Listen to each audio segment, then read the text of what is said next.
Assalamualaikum warahmatullahi wabarakatuh. Selamat datang di Sesnode.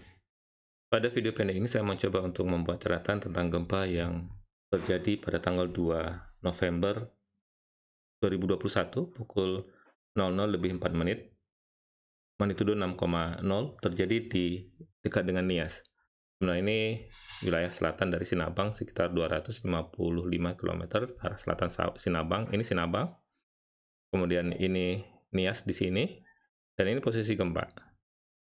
Yang warna merah ini, garis merah ini adalah batas trends atau batas atau zona subduksi. Jadi interaksi antara lempeng Indo-Australia dan lempeng Eurasia atau juga dikenal dengan bagian dari blok Sunda.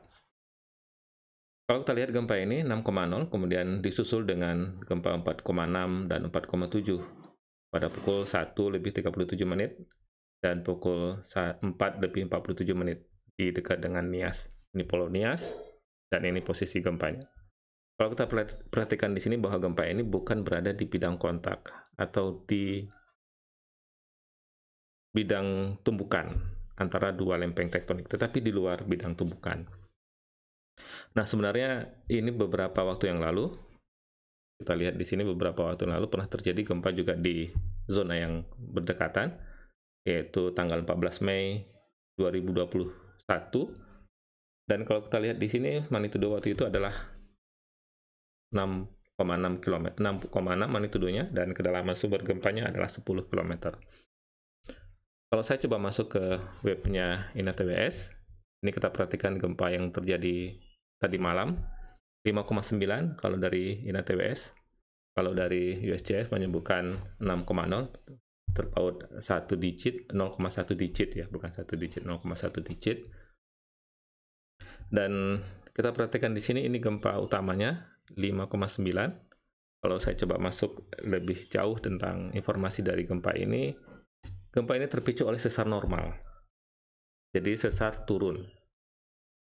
Dan ini sama dengan yang terjadi beberapa waktu yang lalu di wilayah ini. Ini juga pada tanggal 14 Mei 2021 juga terjadi di luar bidang kontak dan sumber pemicunya adalah sesar normal.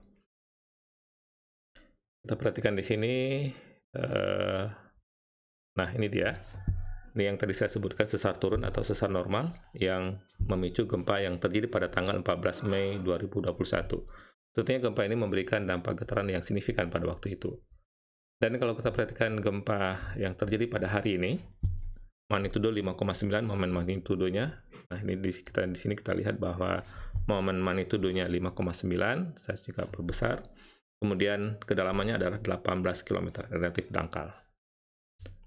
Dan gempa ini diikuti oleh beberapa gempa susulan. Kalau kita perhatikan di sini dari datanya BMKG, ada gempa susulan 3,4, kemudian 4,5 gempa susulannya, kemudian 4,0, 4,9 gempa susulan, kemudian masih berlanjut 3,7, kemudian masih berlanjut 4,5 gempa susulannya, kemudian 4,2 dan 4,4. Kalau ini gempa susulan, kalau tahu bukan, kita lihat posisi. Ya, ini gempa susulan di Northern Sumatera. Bagian dari gempa, ini lebih dekat ke Nias ya, lebih dekat ke Nias. Apakah memicu ke sana? Nah, ini kalau yang tadi kan ada dekat dengan zona trendsnya atau zona subduksinya. Kalau ini di dekat dengan Pulau Niasnya. Kalau coba kita hitung ada berapa gempa susulan yang terjadi? 1, 2, 3, 4, 5, 6, 7, 8, 9. Jadi sampai dengan catatan yang saya buat ada 7 gempa susulan yang terjadi. Terakhir terjadi pada pukul 21 waktu UTC. Pukul 21 waktu UTC kalau kita tambah 7 gitu ya. 9, 10, 11, 12, 1, 2, 3. Jadi pada pukul 3 lebih 38 menit gempa yang terakhir terjadi 4,4 di dekat dengan Pulau Nias. Nah, apa yang memicu gempa ini? Saya coba lihat dari sini. Ini yang dulu pernah saya buat ulasannya gempa Nias tanggal 14 Mei. Ini saya buat di Sesnode beberapa waktu yang lalu. Ini masih sedikit loading. Oke, ini loading ya. Oke. Nah, ini saya akan coba masuk ke bagian sini. Ini waktu itu saya sebutkan bahwa gempa tidak terjadi pada bidang kontak atau bidang tumbukan. Jadi kalau kita lihat di sini, ini bidang tumbukan di sini, tapi dia tidak terjadi di bidang tumbukan, tapi di luar bidang kontaknya di sini terjadinya. Nah, kalau kita lihat sebuah analogi sederhana, ini sebuah kartun yang menjelaskan tentang posisi gempa ini. Jika coba sedikit perbesar. Nah, ini sumber posisi gempanya atau kejadian gempa ini yang terjadi pada tanggal 14 Mei. Lebih kurang sama posisinya dengan yang sekarang. Nah, ini kita lihat di sini.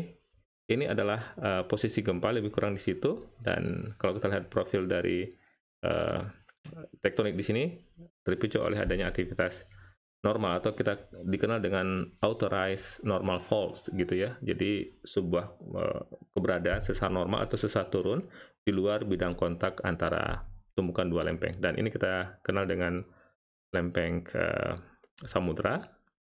Kemudian ini bagian dari lempeng benua, dan bidang kontaknya adalah di sini. Coba saya buat tidak muncul ya. Jadi bidang kontaknya ada di sini nih, yang diberikan warna hitam. Ini bidang kontaknya, atau yang kita kenal dengan zona megatrust. Inilah zona megatrustnya. Dan posisi gempa tidak ada berada di zona megatrust, tapi di luar zona megatrust, yaitu di authorized normal fault di situ. Makanya ini yang menjadi alasan gempa-gempa yang terjadi di Nias dalam 1 tahun terakhir ini, yang lumayan kuat pada bulan Mei yang lalu 6,6, kemudian yang terjadi tadi malam 6,0.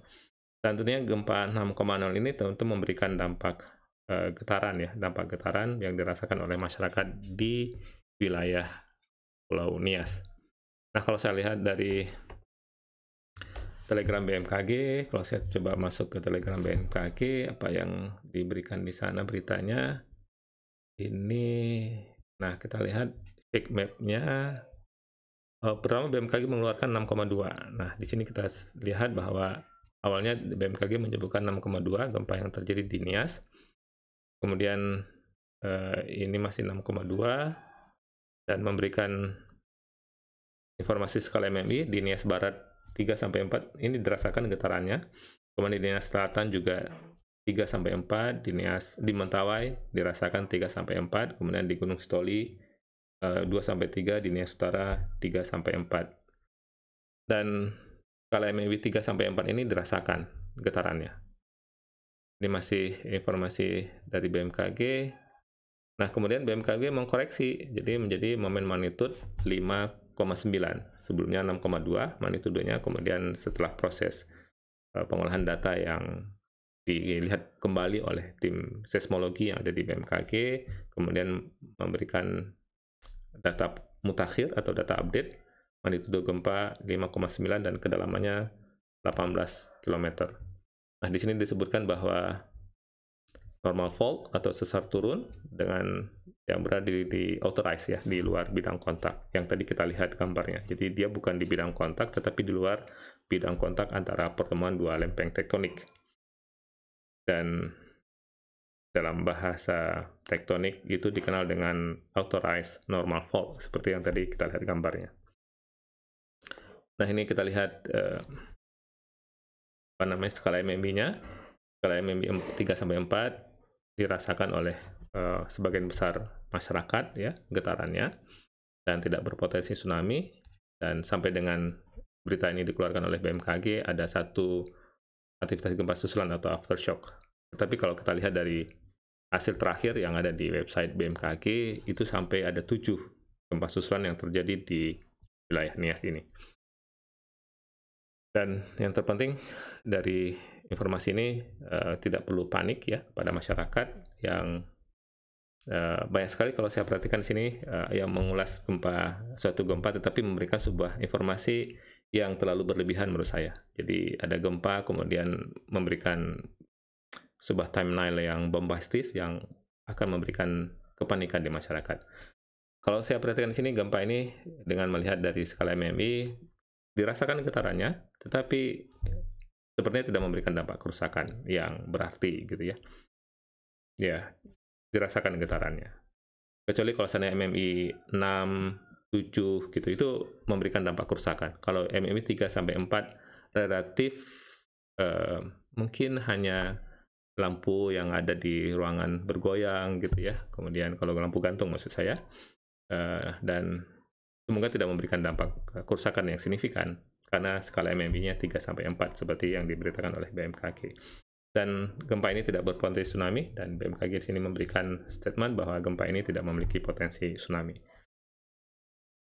Oke, baik, terima kasih sedikit komentar atau catatan saya tentang gempa yang terjadi tadi malam pada tanggal 2 November 2021 pukul 00:04 waktu Indonesia Barat. Terima kasih, semoga bermanfaat. Salam sehat selalu. Assalamualaikum warahmatullahi wabarakatuh.